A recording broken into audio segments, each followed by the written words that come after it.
Hi friends, welcome to இன்றைய விருந்து. இன்றைக்கி நம்ம வீடியோவில் எக் பிரெட் பாக்கெட் எப்படி செய்யலான்னு பார்க்க போகிறோம். வீடியோக்குள்ளே போகிறதுக்கு முன்னாடி என்னோடய சேனலை முதல்ல பார்க்குறவங்க சப்ஸ்கிரைப் பண்ணிக்கோங்க. வாங்க வீடியோக்குள்ளே போகலாம்.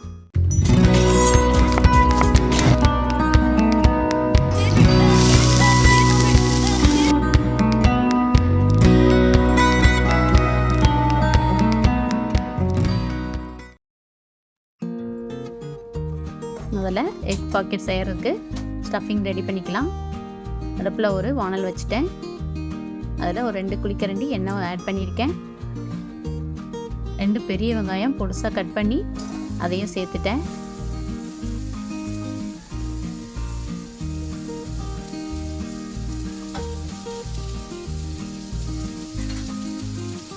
வெங்காயம் நல்லா வதங்கட்டும்.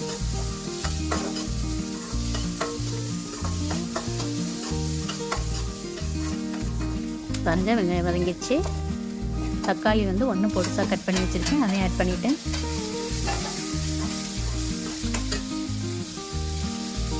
இப்போ தேவையான அளவு உப்பு போட்டுக்கலாம். அப்போ தான் சீக்கிரம் வதங்கும் தக்காளி, அதனால் நான் உப்பு போட்டுட்டேன். இப்போ அடுப்பை சிம் பண்ணிவிட்டு நம்ம மசாலா எல்லாம் ஆட் பண்ணலாம். மிளகாத்தூள் 1/2 டீஸ்பூன்,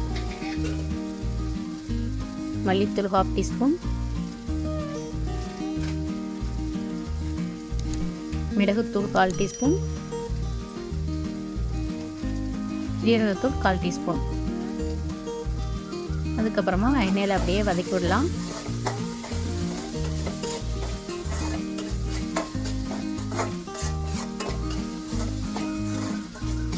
நல்லா வதங்கினோடனே ஒரு 4 முட்டையை எடுத்து வச்சுருக்கேன், அதையும் ஆட் பண்ணிட்டேன்.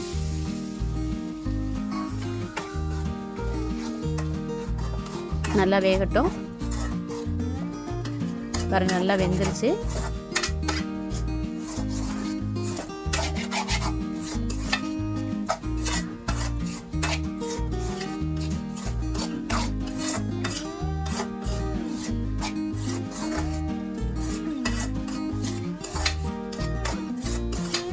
இப்போ ஸ்டஃபிங் ரெடி ஆயிடுச்சு. அடுப்பு ஆஃப் பண்ணிடலாம், ஆறட்டும்.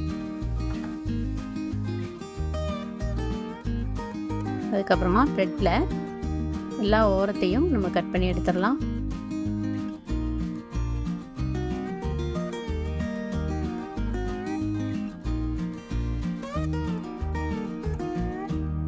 கட் பண்ணி எடுத்துட்டு நம்ம சப்பாத்திக்கு எப்படி தேய்க்கிறோமோ அந்த மாதிரி நல்லா தேய்ச்சோம்னா நல்லா லேஸாக வரும். இதே மாதிரி 2 ப்ரெட்டையும் நம்ம தேய்ச்சி வைக்கணும்.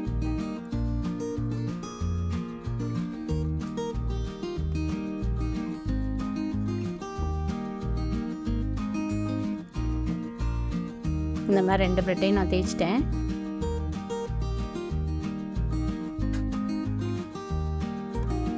இப்போ ஸ்டஃபிங்க்கு ரெடி பண்ண முட்டை வதக்கி வச்சோம் இல்லையா, அதே நடுவில் வச்சுக்கலாம். அதோட எட்ஜஸ்லாம் நம்ம தண்ணி வச்சு ஓரத்தில் நனைச்சி விட்டுட்டு இன்னொரு ப்ரெட்டையும் போட்டு நல்லா க்ளோஸ் பண்ணிடணும்.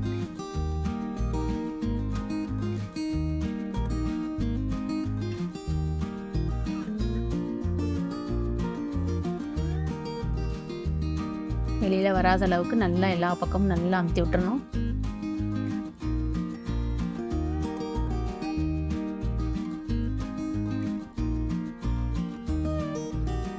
ரெடி ஆயிடுச்சு.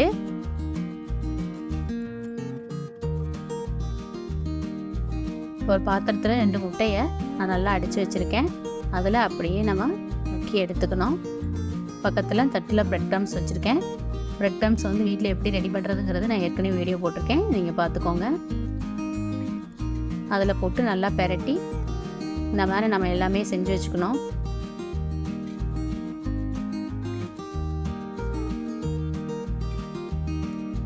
பாருங்க, இதே மாதிரி நம்ம எல்லாமே செஞ்சு வச்சுக்கலாம். இப்போ எண்ணெய் காஞ்சிடுச்சு, ஒன்று ஒன்றா போட்டு எடுத்துடலாம்.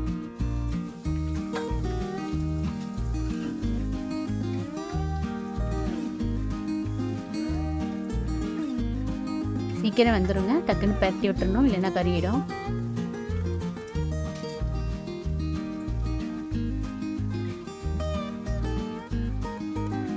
இப்போ 2 பக்கம் வெந்த உடனே நம்ம எடுத்துடலாம். சாப்பிட்டு பாருங்கள், நல்லா டேஸ்ட்டாக இருக்கும், கிறிஸ்பியாக சாப்பிட்றதுக்கே நல்லாயிருக்கும்.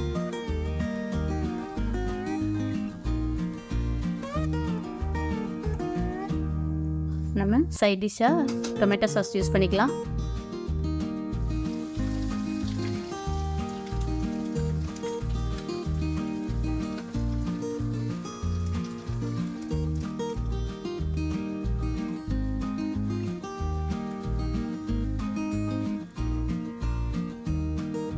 அவ்வளோதான், ரெடி ஆயிடுச்சு. இந்த ரெசிபி உங்களுக்கு பிடிச்சிருந்தா லைக் பண்ணுங்கள், ஷேர் பண்ணுங்கள், கமெண்ட் பண்ணுங்கள். மறக்காமல் சப்ஸ்கிரைப் பண்ணுங்கள். அப்படியே பக்கத்தில் இருக்க பெல் ஐக்கானை கிளிக் பண்ணுங்கள். அப்போ தான் நான் போடுற வீடியோ உங்களுக்கு தெரிய வரும். தேங்க்யூ.